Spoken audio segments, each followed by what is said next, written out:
Good morning, everyone. I'm John from HTN, and welcome to this webinar, a deep dive into ambient scribe technology in primary care. And I'm really pleased to welcome our panel joining us today. We welcome Dr. Shanker Vijayadeva, GP and clinical lead for NHS England in the London region, Rhod Joyce, Deputy Director of Digital Transformation at NHS England, Dr. Dom Pimenta, Co-founder and Chief Executive at Tortus AI, Dr. Hannah Allen, Chief Medical Officer at Heidi Health, and Dr. Andrew Whiteley, Managing Director at Lexacom. So thank you to the panel for joining us this morning and taking the time out of your day to chat on this webinar. So during the session, we are going to discuss some of the practicalities and considerations to take into account. We will discuss how general practice can safely adopt this technology, covering the risks, evidence, compliance and oversight, through to how we can move this forward. So our aim of the session is for it to be really practical for you in the audience.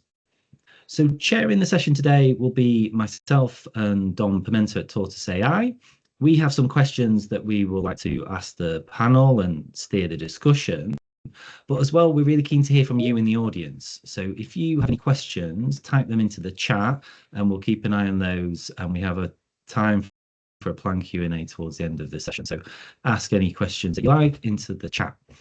Right, to kick us off, it would be good to start with some wider introductions. If I could ask the panel to share their role or remit, organisation, and provide a brief overview of your work in this space related to ambient scribe technology. Shanker, could I start with you, please? Welcome to the webinar. Yeah, so I'm a GP by background, and I'm a digital leading on transformation primary care in the London region for NHS England, and I also have an ICB role in Northwest London, and doing lots of digital stuff. So definitely, obviously, ambient scribe is one of those hot potato products that everyone's expressed a lot of interest about. There's also a lot of confusion, so I'm really glad to be in this webinar to hopefully demystify some of the things around the products. Absolutely. Thank you, Shanker. Dom, could I hand it over to you? Sure. Thanks so much. Hi, I'm Dr. Dom Pimenta. I'm the CEO and co-founder of Tortus AI. I'm also an internal medicine physician and the NHS's first AI consultant. We've been in this space for 2.5 years. We were the first to deploy in the NHS.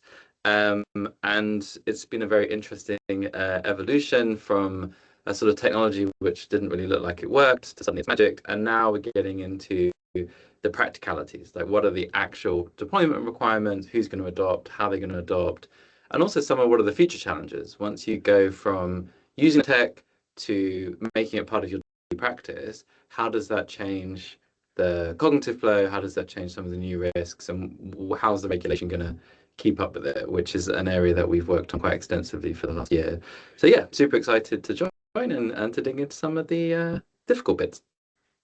Excellent. Thank you, Dom. Rhod, can you go next?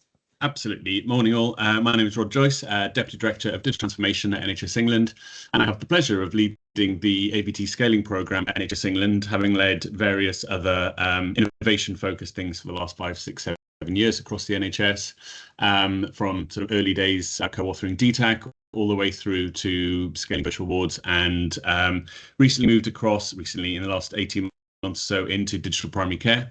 So really have a focus now on how we look at scaling ABT across primary care, but broaden that scope to a sort of a national position to say looking at all care settings and all pathways and understanding where there's commonality in the capabilities and functionality we want to deliver for the whole benefit of the NHS. Excellent, thank you. Hannah? Cool, thank you. Yeah, great to be here and amongst such brilliant panelists as well. So my name is Hannah Allen.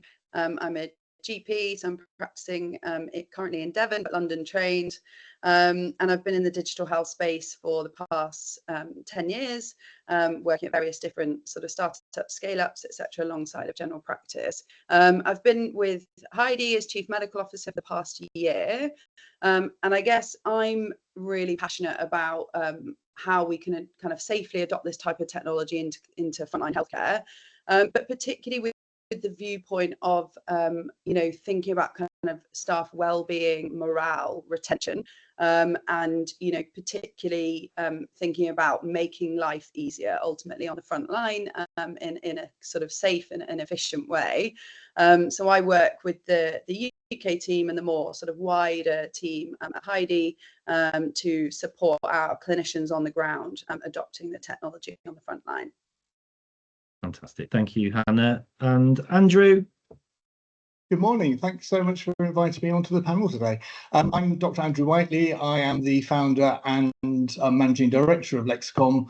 I'm trained in London from Barts 93, which ages me, but then did the GP training scheme in Banbury and took practice in Shipston, where I was a partner for 15 years. At the start of that time, I decided I wanted to make my life easier because I realised that there are efficiencies to be made in primary care. So created Lexacom. Pre-COVID, we were doing 60% of referrals into the NHS, with over 60% of our GPs in the UK using our software. And since COVID, we've been working on our brand new platform, which obviously is why I'm here today, because it involves not only ambient AI, but AI workflows and first-person speech recognition to any application. So we are very keen to move our current user base over to it, realizing that it is a new technology, which is quite scary and exciting at the same time. And I think people need to understand what it is doing, how it is doing it, and how to implement it safely. And so we're working through that with our customers, and hopefully with panels such as this, sort of demystifying and helping people understand the technology better. Fantastic. Thank you, Andrew, and thank you to the panel for that. Dom, can I hand it over to you to kick us off with our first question, please? Yeah, sure. And so thank you so much. I think the first reflection on that introduction is it's a real pleasure. 3 supplier companies helping clinicians, 3 supplier companies founded by clinicians. That is quite a change from tech in the past 20-25 years. And I think kind of reflects how excited we all are about this tech, but also the potential to revolutionize professions. And I think AI will be something that is very much led by its own profession, which is a complete revolution in technology. Now, we've all done exciting things, but we all recognize that the new technology changes many things, and it throws up new challenges. I think there's a bunch of experts on the call here and from lots of different angles. So what I want to ask to kick us off really is like, what are the unobvious challenges, right? So when you've been out in the world deploying, whether that's on the ground or in NHS England or as suppliers, what have you found that you didn't expect to find as a significant challenge as we start to sort of push towards the mainstream? I'm going to start with Shanker, if that's okay. On the ground, you've been using this tech for quite some time. Yeah. What have you found the challenges in your own journey and also of your colleagues? Okay, I think first, I think a lot of practices, a lot of users. This is a product that often users have heard about it, played with it, started to think, wow, it is really changing my practice. So it's definitely one of those products that users have shared experiences, created awareness. Which I think is firstly a real marker of, is this actually a real product that is changing practice versus something that's been marketed. However, I think we've got to understand the challenge is that the average practice does not understand all the steps that they get thrown by, particularly with the NHSE guidance about what is a DCB 0160, what is a DPIA, what does my ICB think about with this, what am I meant to do? And that can then slow them down, and then they get confused. And I think that's one of the things that is probably the biggest challenge. And then also, obviously, there's quite a few different products in the marketplace, and then how do I distinguish them as well? So I'll probably put that out as one of the first challenges. Yeah, no, super relevant. And we'll touch on the NHS guidelines in the sections to come. But actually, why don't we come to Rhod then on that? So Rhod, from your perspective, in terms of scaling, what are the sort of unobvious challenges that you're seeing at the top end? I totally agree with Shanker. I think it is a novel technology, but it is still just a technology. So it is just a piece of kit that we're trying to deploy. It has huge potential benefits across primary and other care settings. I think, as you said, Hannah said, safety as one of the most important things. And I think assurance of the technologies and understanding what the technology does. So the bits we've been doing, and we'll we'll touch on the guidance in a bit more detail. It's looking at what the assurance model needs to look like, but doing it in a way that is absolutely rapid, and not sitting there thinking, right, okay, well, we can sit in NHS England and say, right, we'll have this done and we'll have it done by the end of the year. We know this technology is already adopted, and we understand that. What we want to do is make sure we are deploying safe, well-evidenced technologies that are integrated, that are delivering the benefits that we've started to identify. So I think with regards to safety, absolutely, I think assurance is absolutely key. I was with a group of our system leaders yesterday, and it's the assurance of the AI, the black boxes that a lot of people call it, who don't understand, is what is the AI doing, and therefore what do I need to understand? So where are the safeguards, the guardrails, the version control systems, the things that they don't understand on how to assure and how to look at those parts of the product. And then, as a class 1 medical device, which, I think we firmly believe it is relatively novel that we're deploying a class 1 device for this particular use case. So again, what does post-market surveillance look like? We've not really been able to do that well in the past. And we've been able to always assure against a catalog or a framework, but actually in day 2, day 3, what is the technology doing? What is the AI doing? And how's that being managed and developed? So what does post-market surveillance look like as well? I think it's an absolutely critical part that we're looking at the moment. Yeah, 100%. I think we'll table the post-market surveillance and the evidence for the later section on risk, but super good point. So we will come to that. On the ground then, so Hannah, you guys have been around for quite some time. What are the sort of unobvious challenges that you're seeing with this technology? Yeah, thanks, Dom. So I guess kind of taking a step back to maybe April last year, I was pretty blown away by the sort of sense of excitement that Shanker was saying, and you'll know yourself, Dom, about this type of technology. I was a real cynic, right, coming in to this environment and thinking, oh, never work, gave it a whirl with a really complex patient with cardiac problems, respiratory problems, and I was genuinely blown away, jaw hit the floor type moment where you go, wow, this is going to change everything, right? But with that, en masse, when, tens of thousands of doctors are thinking that way, comes the challenges as well of deploying this safely and effectively, right? Which we all are aware of and are discussing now. I think just obviously, to Shankar's point about the sort of the governance questions, you'll experience this as well, where people are coming saying, oh, what's a CSO? What's a DCP 0160? Why do I need this? What's, what do I put in it? What's for the deploying organization? What's for, for you guys to look at? And I think that's, absolutely paramount that we work, we kind of co-design this with clinicians to really take that information on board and make it as easy for them to educate themselves as possible. Because I think that is super important, that people really understand what they're using on the front line. But just speaking from experience, I think there's also a change management piece there as well, where clinicians, even just simple things like, I've realized how much I use my hands for typing, right? What do I do with my hands now? I'm over gesticulating when I'm speaking to patients, but those types of things are really simple examples of things that you don't necessarily anticipate when you're deploying this type of technology. So to really think about that, like, yes, the education piece, but also on the ground, the change management piece as well. Yeah, 100%. I remember using it for the first time, I can't remember now, about 2 or 3 years ago. And the very first consult, I suddenly realized that I don't like looking the patient in the eye, and I've never done it before. Because when it's uncomfortable, you can just type because that's what you're doing. And suddenly there's no excuse to do anything but just look at them. And when we set up the first clinic without a keyboard, just as a sort of demo video, and we just didn't know where to put the chairs.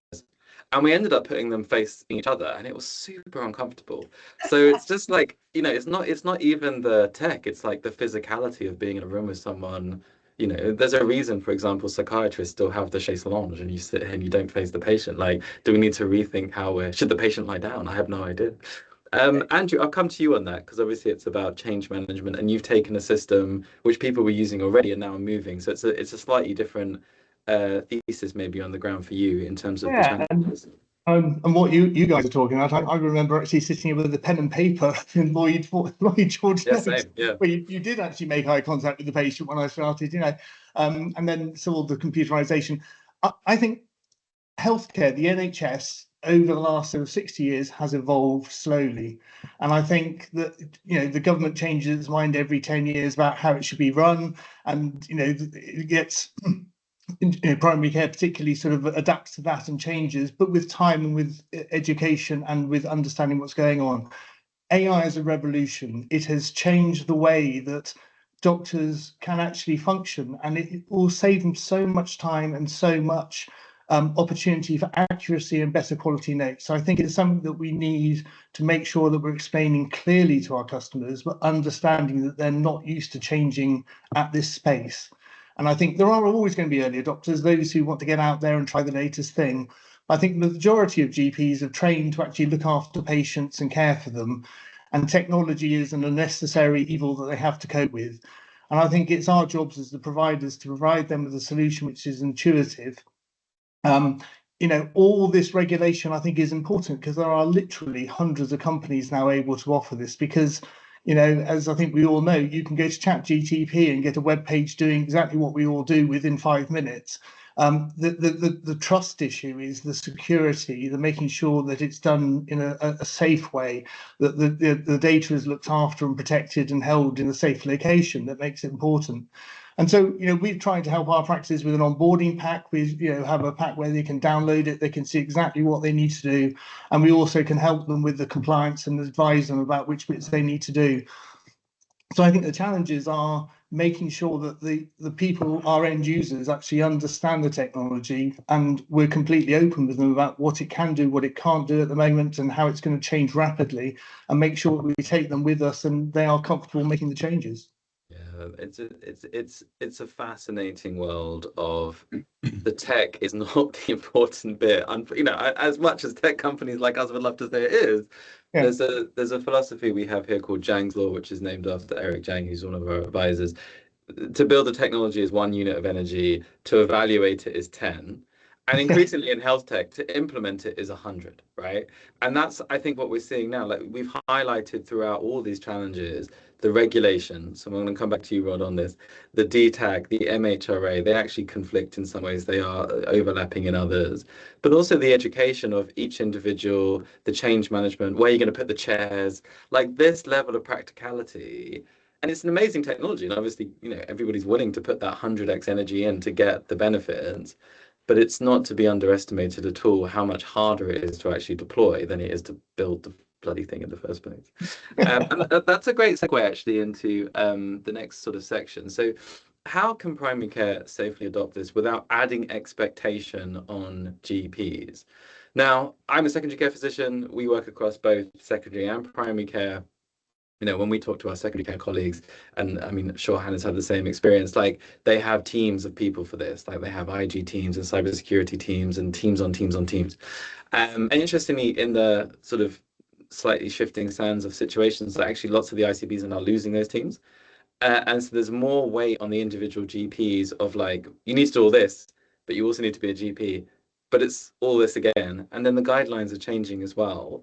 So I think the question from, I think most people on this call to the center, and I'm going to come to you, Rhod, on this one, is like, how can we unburden the GPs? And like, what are the actual practical things that we can do?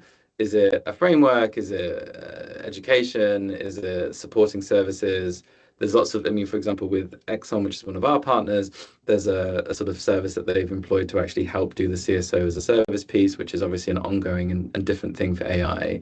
So, Rhod, how's the centre thinking about that side of things? So I think there's many parts to that, but I think so the two that I'll talk about is where, yes, as you say, there's changing sands with regards to ICB roles and regional roles. So we're trying to look at how we both support our regional and existing ICB colleagues to actually be able to participate in this. And I think that feeds into a broader piece around this has to be done through a partnership and co-designed, as Hannah was saying. I think it's critical that we don't have the capabilities to be able to deliver that through the centre, but we know that the capabilities exist out in the system, currently at ICBs at regional level, and I think that's sort of the future direction of where some of this will head, but also within the supplier market. We know that to be able to deploy these things safely, you do understand what a DPIA is, what a DCB is, how to fill those things in. And I think if we can set the guardrails with regards to what is required and the minimum guardrails that we need to set to ensure that we can deploy use cases safely. And I think that use case around transcription and summarization is probably the use case that's ready to go and ready to scale. We don't need more pilots in that. With those, that's the sort of primary use case we want to continue to push. It has to be a cooperative between, the center, the system, and the suppliers to be able to deliver that. So, I think we're nearly at the point where we think, what is the minimum criteria for the assurance process? And I think that the bit that I said, what we could do is sit and say, right, we're going to build a catalog, commercial framework, and we'll see you in 9 months. We know that's not going to wash. We know people are desperate to adopt now. So we're working about how rapidly we can develop that and work with partners to be able to say, well, this is what validation of those credentials look like. So if a supplier is saying we are compliant with these, we have we have the DPIAs, we have all the requirements that sit in DTAC, we can evidence what our medical device classification is, we can evidence what our cybersecurity approach is, and then to provide some guidance around what do the guardrails and the safeguards and the version control systems look like. Yes, they have a post-market surveillance plan. So it will help narrow the field for a lot of the people who are looking at commissioning, whether they're commissioning that at GP level or whether they're being supported at an ICB or even regional level. And some of the RDDTs are looking at saying, how do we support this from a regional perspective and actually start to deploy across our patch? So we're trying to do both of those things at the moment, but we know we're going to be reliant on the system and the knowledge and the expertise of people who have already been deploying, but also the knowledge and the expertise within the system suppliers as well. Yeah, I mean, it's kind of all about the alignment and everybody's ticking the box, but there is just one big box, and then we can move forward. Yeah, which I think those use cases is the key piece here, to be able to say, we know transcription summarization is at least the class 1 position. We know that's self-certified. We know that there's huge opportunity beyond that, but probably will trip into class 2As. And we know that that will narrow the market significantly, because I know only certain suppliers are working towards that, and it is much harder. We have a session with some of the notified bodies next week to really understand what that looks like. But I think beyond that, and how we look to embed some of this AI capability is absolutely critical, because then we can evidence things and evaluate things based on those use cases. So we aren't then mixing a primary care use case with a secondary care or an A&E use case. And those use cases and that evaluation is critical, because we want to be able to build that evidence nationally to say this is good, this is safe, this is impactful. But it's impactful in general practice different to A&E, and it's impactful in A&E different to neighbourhoods and our virtual and mobile staff. So how we build those use cases and get alignment around them, I think, will be critical. Yeah, 100%. I mean, the bigger problem maybe is, and I'll come to Shanker on this now. I gave a talk recently to a room of GPs, and I banged on about MHRA, class 1, class 2. And then I can't remember who was chairing it, but they did. Oh, Dr. Gandalf did such a good job. He's like, hold on a second, audience, what is the MHRA? And I think about 10 people out of 100 actually knew. So there's so much up here, and in tech, that's all we think about. And on the ground, it's just like, oh, I showed Tortus on my mobile to a friend at medical school in the park the other day. He just never seen it. He was just like, what is this technology? Oh, that might be helpful. And he just wandered off. So there's a whole spectrum from super techie, knows everything about everything, to people who are just trying to get on with their day. And it's like, how do we cater to everybody? Shanker, the experience on the ground would be super useful to hear, like, what do you feel like you need to do to get this in? And what will you get rid of? I'm also going to just try and I'm just going to answer some of the questions in the chat with what I'm thinking about the things that the experiences. So first of all, I just want to start with saying I feel that most patients accept it. So, there's very few queries. But to be practical, a lot of the system providers have got things like patient explainers. I've set up things like, quick access to them. For example, I'm a system 1 lead in my thing. So I've published communication annex template messages. So all our 200 practices could quickly message patients with links to explainers. So if needed, so just maybe being set up, if you did have a patient wanted more information, where can you direct them to? The usual questions, practice said, do you need to do privacy notices? Do you need to update website, telephone messages? Reach out to your DPO. There's definitely some slight differences in opinions in ICBs. So for example, in our area, we felt that we didn't need to put too much emphasis for the patient, but your local area may have a slightly different nuance. But you can always say that is good practice anyway, to think about updating that so patients are aware. But I think that is generally the feedback, that most patients don't rate queries and quite accepting. But ultimately, even if they did have a query or a problem, you obviously don't have to use the AI during that conversation. Picking up on Dom's point about unintended consequences about the comfort level of looking at eye contact, I'm definitely in that camp. But there's also other unintended consequences. If you're not looking at your screen, maybe you won't spot that urgent screen message coming through from staff members. And also maybe you're not looking proactively at the patient's records for other alerts and stuff because you're less on the computer screen. So just think through some of that and how you might need to look at the screen before the patient walks in or before you do the consultation, because you're now being too holistic to the patient. So think about that. But now going into those bigger topics, so that the whole MRHA. So I often think, will AI ambient scribes be known for ambient scribes, or will it be known for actually introducing awareness about what is a DCP 160? Because in theory, the 160 was something we always had to do with every single product, but I think a lot of us were not doing it as practices and ICBs. So it's just drawn attention to something that really we should have been doing. And by the way, if you didn't know, the whole DCP 160 is under review. So even in a year's time, if you're watching and recording this, it may be something totally different. So that makes it even more slightly confusing. But talking about clinical safety officers, again, no one knew what is a clinical safety officer. Who is it? Who should it be? It's like that mystical person. Probably got like a whole series of movies about this person. But the question has been asked about, should that be in the ICB? Who should it be? First of all, let's all think about capacity. Everyone is struggling about capacity, wherever you are, whether in the ICB, whether in the in your practice. But on a difficult element, when you look about the responsibility of the 0160, is about using the product in your practice, in your setting with your staff. So there's limits to what a person external to your organisation can do with that final sign off. So they could maybe support you, lead you. Sometimes in areas they plates drafts. And I know even if you look at NHSE, they're saying that they give further support of like getting you there, but that final review may need to be at practice PCN level, and therefore that role of that CSO, I would say, don't just think about it about ambient scribe. That's the product we're talking about today, but is this now going to be everything you're doing as a PCN? So even if you thought you couldn't justify the role, is this still something? And I know that some PCNs are using digital transformation leads to go into that role. Some have got GP digital leads that are doing that.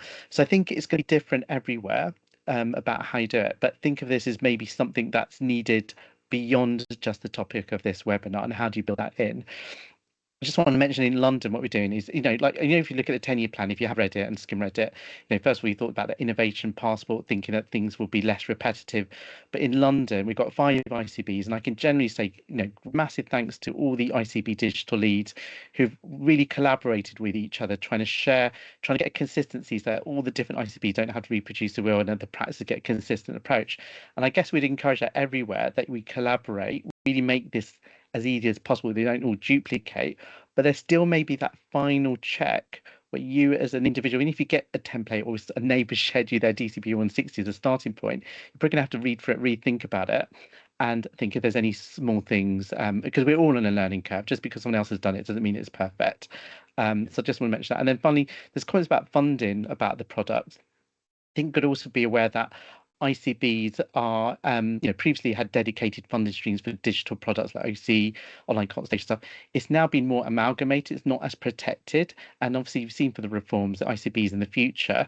So I think you've got to think that there isn't any protected funding for this, and you as PCNs or practices may need to think about what other products, you with your spend, how do you do it, and how do you make decisions with other competing priorities as well. But I think you can't be guaranteed to think that you can reach out to your local ICB and that they will fund all of these products for you.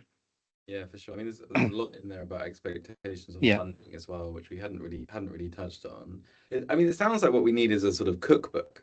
These are the things that you need to do. Don't worry about these things. These are things you need to think about, and this is agreed nationally. This is what you need to do locally, and then we can actually look at that. If you were to tell me, having done this, I don't know, 100 times plus with a bunch of, but when we initially, I am the CSO for Tortus, at least I was initially, and I helped loads of practices do this. I couldn't really tell you how much work it is, but it is a lot. And the fact that I don't know off the top of my head how many hours suggests that it's just a lot of it is vague. Like, do you need to do this? What's the complexity here? So maybe sharing best practices, a cookbook. The other problem that I think people haven't appreciated is once you've done it once, that's not the end. You have to do it every 3 to 6 months because the AI technology itself will move, it will update, there'll be new features, and that kind of fundamentally changes your original safety case. And we don't really have that built into the system for that type of cadence. So again, it's like, do we want a national?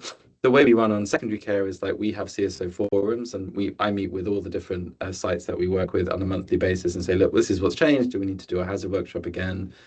But it's very hard to maintain that. In terms of cookbooks, then for Andrew at first, and then Hannah, like obviously vendors are trying to support on the ground. How have you found, and actually Andrew, maybe first, like historically implementation, and then specifically the differences with AVT? And I think that's, a really good question, Dom, because I think digital dictation, straightforward technologies, there was very little, regulation about what could be installed and who by. I think as long as you showed that the data was encrypted, stored safely within the United Kingdom, I think people were happy.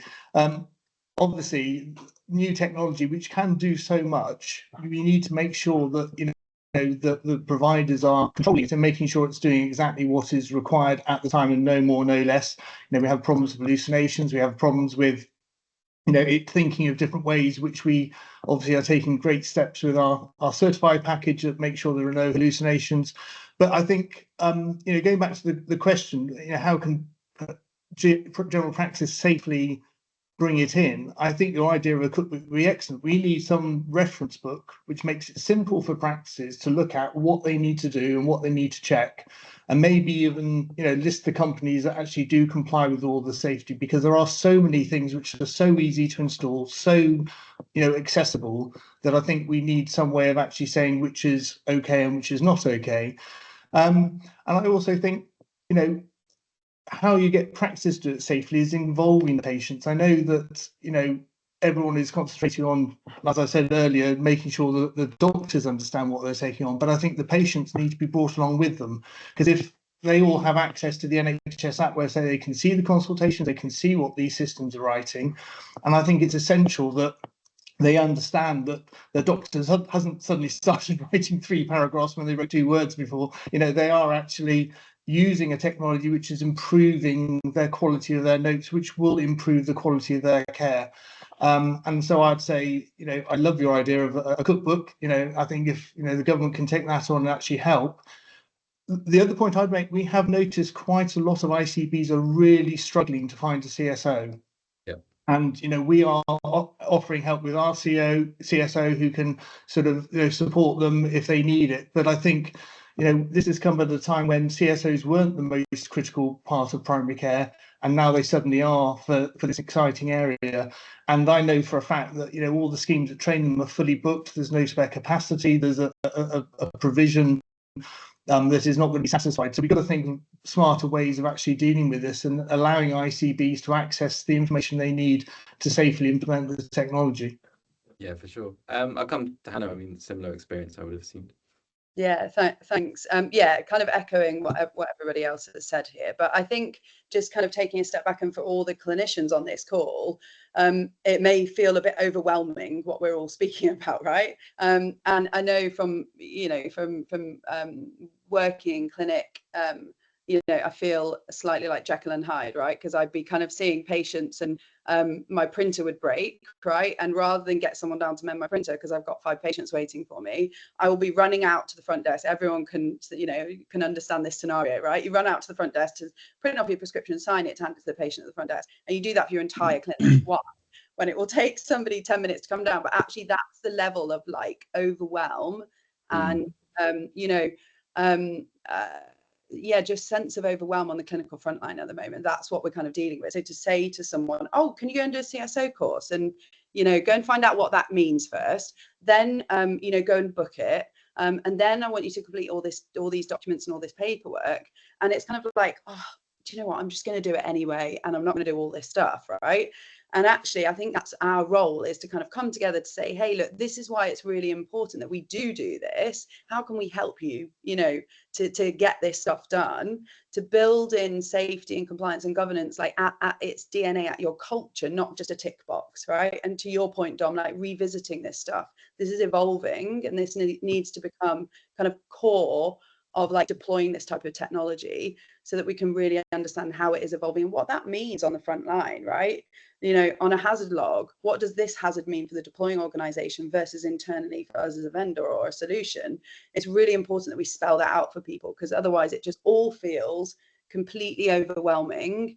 And, you know, people have touched upon it already, but even to get onto a CSO course, right? I was speaking to a colleague recently, he couldn't get on until next year.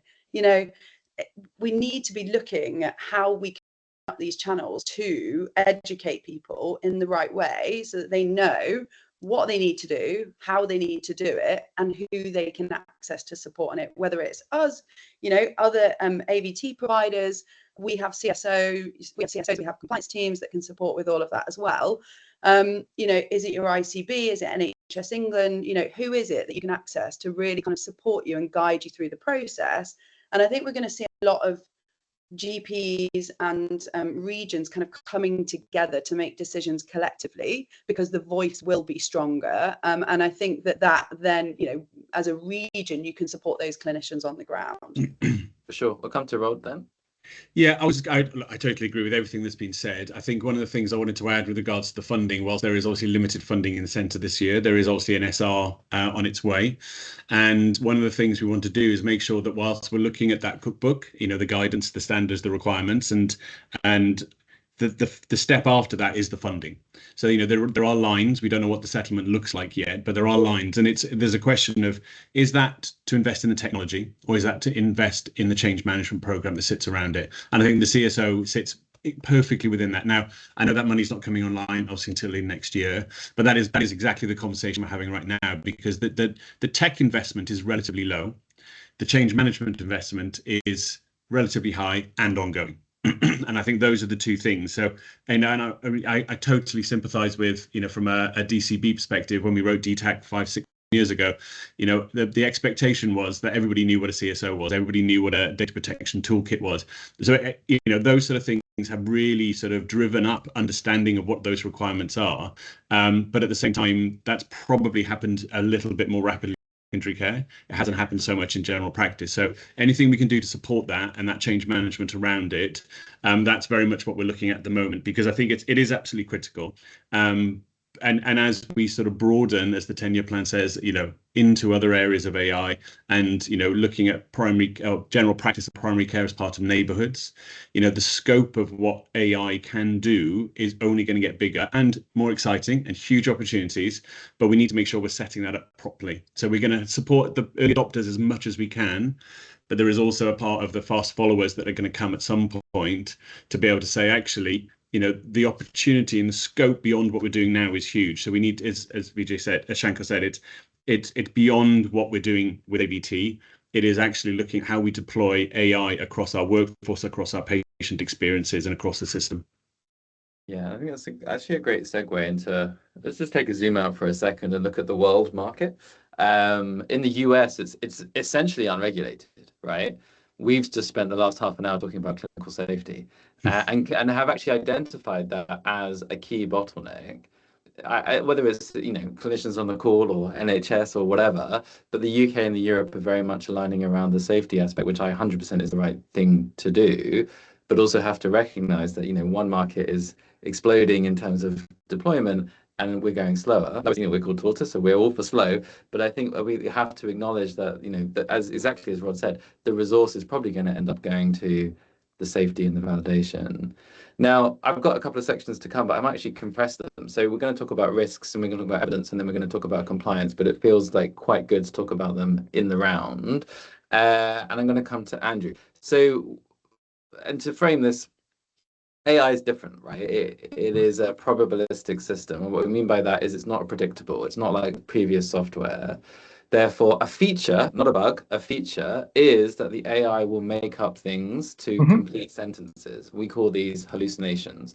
So clinical entities that are in your notes that were not said in the transcript or any other audio or data inputs, we call hallucinations.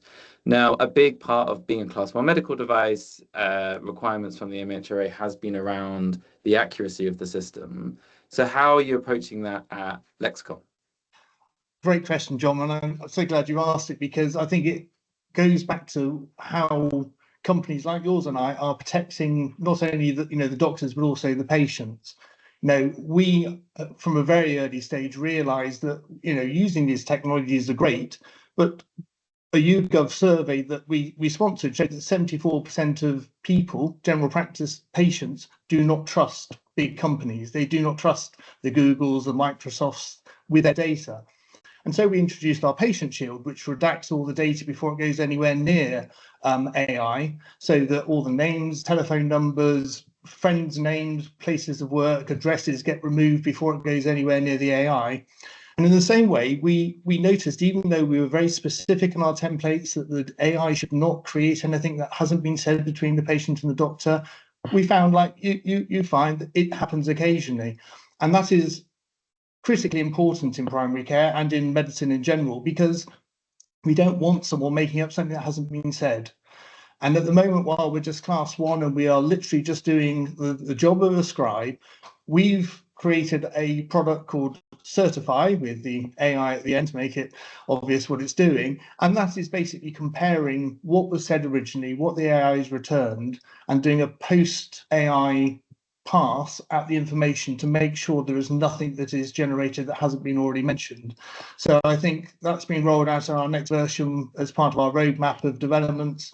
And that will mean that we should hopefully, and we'll be monitoring it very carefully, see hallucinations drop to near zero. And I think that's going to be a big step forward, hopefully.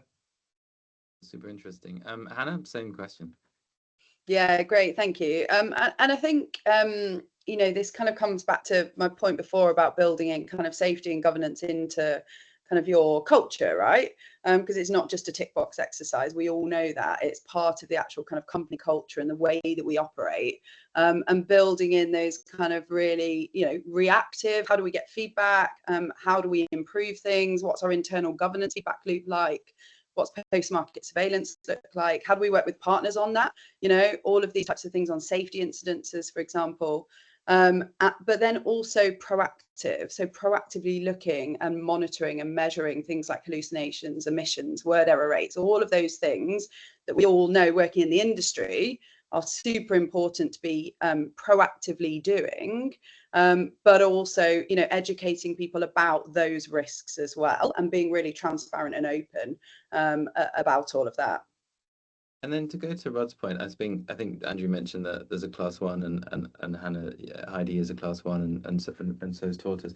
How are you coping with the post-market surveillance requirements then? I mean, that's probably the strictest and most difficult part of it. Yeah, absolutely. And I think, post-market surveillance is absolutely mandatory in all of this. And I think, again, working on kind of co-designing this with partners to really understand what do we need to be feeding back into the system, how do we need to be learning from this, on both sides is super important. It's not something that we take lightly, as you guys, will be doing as well, and really building in those kind of key feedback loops, looking at kind of, we have a steering committee where we analyze all of the feedback, any, significant events. Fortunately, we don't have any, but any kind of significant events, safety incidences, governance, updates on hazard logs, for example, or frameworks.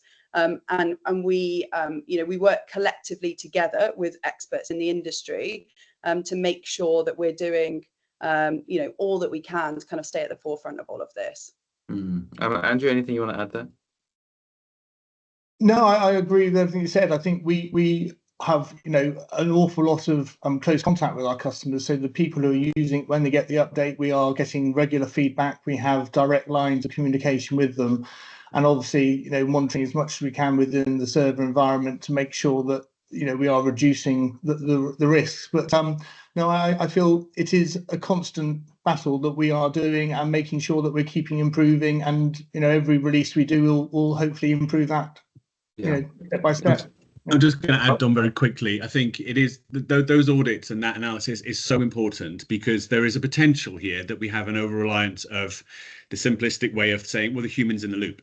So therefore, safety is low, or the risk is low and safety is high. The human in the loop is still an individual, a human. And I think there is a potential of over-reliance on that as a get-out-of-jail-free card to be able to say, well, it's still the GP's responsibility to check everything. And there's complacency and there's risk in that. And I think we need to be careful of that and making sure those audits are there to actually help support the clinicians, not beat them over the head with a you're off with regards to the volumes that you're not checking enough, you're not validating enough. And I think it needs to be there as a tool to help support the clinicians to understand what they're doing, how it's working, how they potentially change the way they interact with patients and say things, and actually build their templates within your product to be able to then deliver the outcomes they need. So it's one of the risks, as we push beyond into the 2A space where the human may start to be taken out of the loop. We need to make sure that there's real confidence in the GP community to be able to say, I understand the technology, I understand what it's doing, I'm getting good regular feedback to be able to be more comfortable moving into the spaces where the AI is going to be doing more for me. Yeah, 100%. And actually, that's a good point to come to Shanker. So obviously, a lot of the safety cases are written. In fact, the MHRA requiring Class 1 device registration was actually because of a single comment in the digital health paper they released earlier this year, saying the use of scribes, you cannot actually rely on the clinician 100% of the time to check the outputs. Currently, the expectation is very much on the GP. Shanker, what's your take on that? Okay, I'm being really open. I do think this is a risk, and I'm just putting myself into this camp here. So being really generous. Look, we're all drained, we're all exhausted, we all sort of trust tech, and you get fatigue. We've not talked. We concentrate on the AI making mistakes. I'd also say we under concentrate on the human making mistakes here, and we keep forgetting that. We and as GPs, we don't even judge ourselves. We don't assess ourselves about our mistake rate. So when I've tested myself with products, AI scribes that do save right back into the GP records, I can see that risk of fatigue kicking in. That you've got the whole day of things. You're scanning it and you think, oh, it should be fine. Do I just click it? So the easier we make it back. So on the chat, obviously, there's a conversation about integration. When integration arrives in the products, it makes it easier not to check and quickly save back.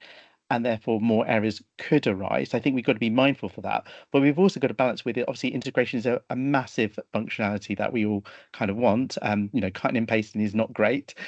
So how do we do that? And obviously, part of that is user interface design. That providers need to remind us as warnings. Are you checking? Before you save it into the record. But I think we as users must think about that risk and still really try to check before we write back into the GP record. Yeah, for sure. I mean, so it's such an interesting area for me from the academic sense. So I think it is an evolving science.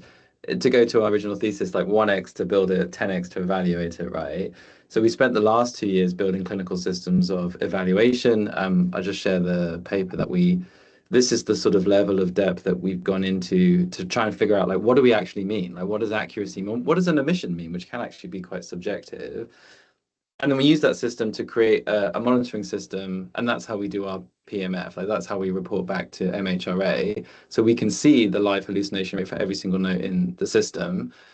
But that's sort of the enterprise level question, the clinical question of, like, how far do we push this? And when we get to 2A, notified bodies are going to be like, where is your evidence, right? Where is your live evidence? We can't rely on feedback. We can't really rely on the clinician in the loop, not at scale. And just to stress, we've done some calcs here. So 5 million interactions in the NHS every day across every single setting. An interaction is a patient-clinician conversation, which is a massive number. A 1% error rate in that setting. Oh my God, I shouldn't have done this. This is like live maths. It's a lot, right? What's that, like 5,500,000, 50,000. So 50,000 errors a day. If you imagine a 1% error rate, which we think is quite low. And even if you go all the way down to a 0.001% error rate, we're still talking about 5,500 errors every single day. The problem with integration is provenance. We don't currently have systems to track where text came from, because prior to this, it came from humans, right? Nothing in the system says this is AI generated, this is human generated. So actually, once it's in the system, it's done. Single mistakes, HPV for HIV is a mistake I've seen and I think that's an egregious one, not missed often, but if it is once, that's in your record forever, and we have no way of untying it. So I think we can't underestimate what happens now at scale, and that's why I think we'll continuously push this space for quite some time. I'm going to actually stop talking because we've got 10 minutes left. I want to leave some time for questions. I will thank the panel for genuinely, this is an awesome discussion. And I'm sure there'll be loads in the chat, and I'll hand you back to John. John. Fantastic. Thank you, Dom, and thank you to the panel. A fantastic discussion so far. So the write-up and transcript of this session is going to be a great read, really. So we've also had lots of questions in the chat. So let's see how many we can get through. We've got 11 minutes. So the first one, Rhod, can I come to you for this one? Is there anything being prepared, planned nationally to prepare patients for this change? Is there anything you're doing or coming? It's a really good question. We do have some governance layers where there is going to be representation from patient voice on it. I think the bit that we need to do is understand and engage more with the system on that. So where Shanker and others have, from a system perspective, really understood what it takes to deploy this, that is very much one of the things next on our list, to really understand what does consent look like, what does an understanding of what the data looks like, and where, as we said, around provenance. And actually, we're getting to the point where, and I think Andrew said this earlier, the patient will be walking out of a GP consultation potentially with those notes sitting in the NHS app, as rapidly as that, which then supports PIFU and all the other things that it can help do. And it goes into better data into the systems, better utilization of EPRs, better data sitting in FDP, and lots of onward things. But actually, the understanding of, does the patient have choice in this? Is it a system? Is it a GP choice, or is it patient choice? And I think Shanker mentioned there is variation in the way that people sort of understand that across the system. I think if we fast forward a couple of years, I think it will be, part and parcel of what we do. But I think there still will be choice at a practice or a GP level whether they utilize this technology. Now that, and that goes back to, how do we evaluate the benefits of it? Speed doesn't necessarily equals productivity or the benefit that we're trying to outline. In a very structured environment like general practice, if I'm seeing 40 patients a day, I'm not suddenly seeing 41. I'm not suddenly seeing 42 in that day. There's lots of structure that needs to change around general practice to be able to help support. A&E, very different, very mobile. I'm literally seeing the next person. We're seeing some really interesting benefits around productivity in that. But actually, I think it goes back to what Hannah said at the beginning. There is a huge workforce burnout capability and drain on the system that we can actually help support here. And I think those are the things we need to focus on. Make sure the patient's involved as part of that. How we communicate that, I think, is still TBC, but I think it's happening. And I think, as Shanker said, some people are actually doing it well. Some people are actually just deploying and saying, this is what we do and this is how we do it. Some people are actually saying, as part of every single consultation, I'm going to record this because it's going to help me transcribe it and give you more time and more face-to-face. How we do that, I think we need to spend some time over the next few weeks and months understanding the implications of it and actually starting to build that into our evaluation framework to be able to say, there are variances in the way that we evaluate this based on whether it's consent driven, non-consent driven, or whether it's, passively happening in the background where people just don't know. And I think we don't know the answer to that quite yet. Excellent. Thank you, Rhod. Keeping on the theme of patients, Shanker, how have patients found it? Have you had any feedback from them? What have they said? Okay, I think first of all, how we explain it to patients is like everything. We can say, oh, look, say it this way. We're all going to morph it into whatever way you do it. And I think often the tech and how you describe, you may use the word AI. You may say, look, I've got this tech that's listening in and helping with my notes. I think when the patients are in that room, and maybe this is a bit of a bias, they're concentrating. They want to get the most out of the consultation. Anything that's giving them more time and more focus, there's a cognitive bias anyway, surely, to do it. So I don't generally get detailed questions about where's this data recorded and whatever. It's more like, why even bothering to ask me? Let's get on almost. So, and I do think as time goes on, just talking about, I'm being very genuine about errors. I'm sure we will not always ask the patient. We will forget. We're humans. We won't. And and even there's a debate. Do you have to ask the patient? Do you put some notice outside? Does it become business as usual in the future where you don't? So I think this is all a learning curve. What I do think though is if a patient has got queries, probably the best thing is you give them the details and you park it for the next consultation. Just get on without it. It's good that they don't feel like they have to make a quick decision. But I think the acceptance rate is really high. And like what Rhod said, we live in an environment where, even grandparents are going to say, oh, I'm using ChatGPT to write up stuff. So they'll probably become very familiar with all this stuff in a couple of years' time. And then really, I think it's about them just understanding particularly if it's saved in their notes, they've got default access, we're meant to be promoting the NHS app. So like I was saying in the chat, will the patient be part of that safety net as well? Will we have dilemmas that they do spot the errors or the things? So even if the GP did save it accidentally without correcting something, will they look at it and then we have to think about what is acceptable time window to make edits to things? I think that will become some of the dilemmas which we have to go through. Before Andrew, I think we need to really be careful about language and proxy in that as well. So really, really careful, because we know that English isn't first language of everybody. And actually, if people are there with other people from family, how we use the technology to do that, and is it suitable to use it in that case? And let's figure out what that looks like. Sorry, Andrew.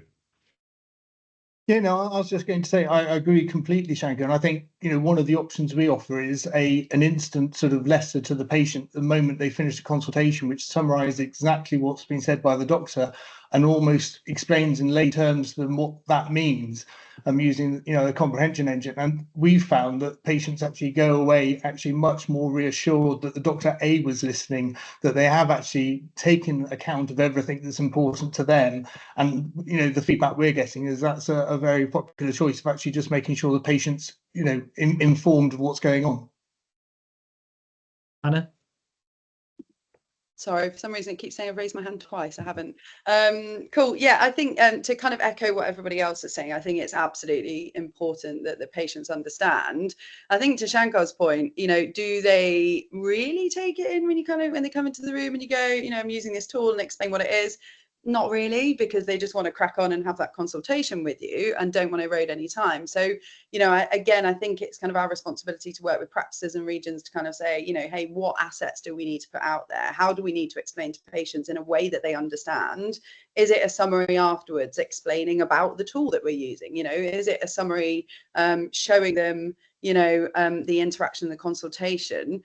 We've got lots of patients that once they have kind of been through the experience, feel that there's a much more kind of shared consultation experience there with them and the consultant or the GP, right? So examining a patient, we often get them saying, oh, that was really amazing how you explained the examination, right? You're explaining it in part so that Heidi can pick it up, right?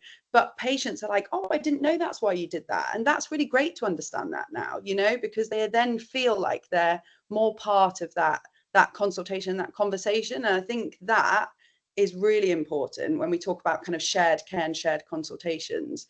So just another sort of aspect to consider in this as well. Fantastic. Thank you, Hannah. Dom, can I ask you a question? Yeah. Quite an open one. How do you think primary care can move forward with this technology in the short term, medium, or long term? Yeah, it's a very good question. I think obviously we've got huge bottlenecks to solve. We partnered up with Exxon Health, so we also like accessing the telephone. So I think there's a distribution, how easily you can get it into the hands of GPs and how much capability that they can use. I think there's like mass education. I think, sometimes I reflect on why, doctors have licenses, right? And part of it is like, why are you allowed to prescribe medicines? Because you have an understanding and a training in the medicines. And I think quite similarly here, we need education around the tools, their capabilities, and then we'll see people really benefit.